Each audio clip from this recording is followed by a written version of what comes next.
Bienvenidos al curso de SQL que es brindado por un Programming Academy. Vamos a enfocarnos en este curso en SQL Server y MySQL, que son uno de los motores más utilizados en base de datos de SQL. Vamos a aprender a utilizar y a manejar el lenguaje de SQL, cómo ingresar información en nuestra base de datos, cómo conectar base de datos, cómo hacer el borrado de nuestras bases de datos. ¿A quién va dirigido este curso? Este curso va dirigido a todas las personas que quieran mejorar sus conocimientos en base de datos, en analítica de datos.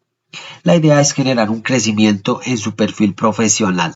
Los requisitos para desarrollar este curso son que la persona tenga un equipo, una conexión a Internet y una gran disponibilidad de aprender y mejorar sus conocimientos a través o mejorar sus conocimientos de SQL. ¿Qué es el lenguaje de SQL Server?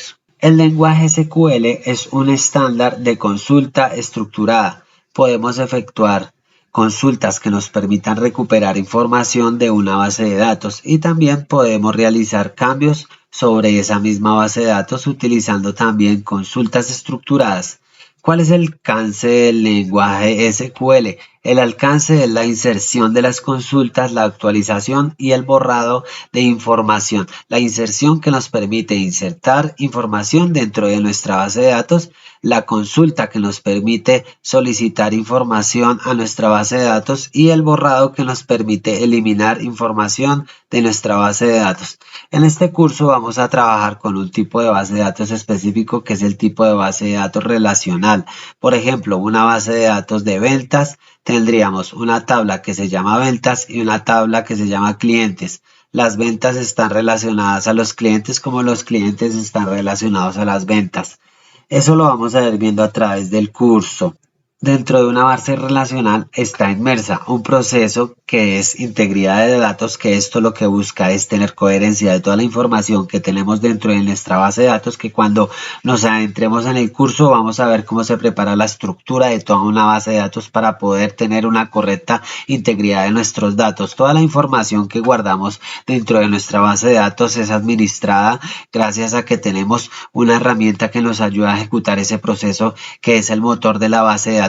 El motor de la base de datos es el servicio principal que nos sirve para almacenar, procesar y proteger nuestros datos. Es lo que nos brinda el acceso controlado a nuestros datos por medio de las transacciones que realizamos. Recordemos que todo lo que vamos a hacer dentro de una base de datos es una transacción. Existen muchos motores de base de datos, tanto de base de datos relacionales como no relacionales. Existe un motor de base de datos como IBM, como Oracle, PostgreSQL, MySQL. En este curso vamos a aprender a manejar SQL Server y MySQL. La relación entre todos estos motores es que todos trabajan dentro de un lenguaje de consulta estructurada que es estándar, que es el lenguaje SQL. Sin embargo, no todos trabajan de la misma manera, ya que, por ejemplo, Microsoft SQL Server nos permite crear una tabla de una manera, pero puede, por ejemplo, que PostgreSQL se maneje de otra manera, Oracle y así sucesivamente. Aunque la sintaxis puede tener cosas muy parecidas, pero cada empresa desarrolladora de cada motor de base de datos tiene sus propias reglas de creación y manipulación de base de datos, que lo conocemos como sintaxis del lenguaje. Nosotros nos vamos a centrar bajo las reglas de SQL Server y MySQL. Entonces, esto va a ser todo en esta introducción de nuestro curso de Microsoft SQL. Más adelante vamos a empezar a aprender en la creación de nuestro entorno de trabajo y bienvenidos a este curso de SQL. Que estén muy bien, muchas gracias.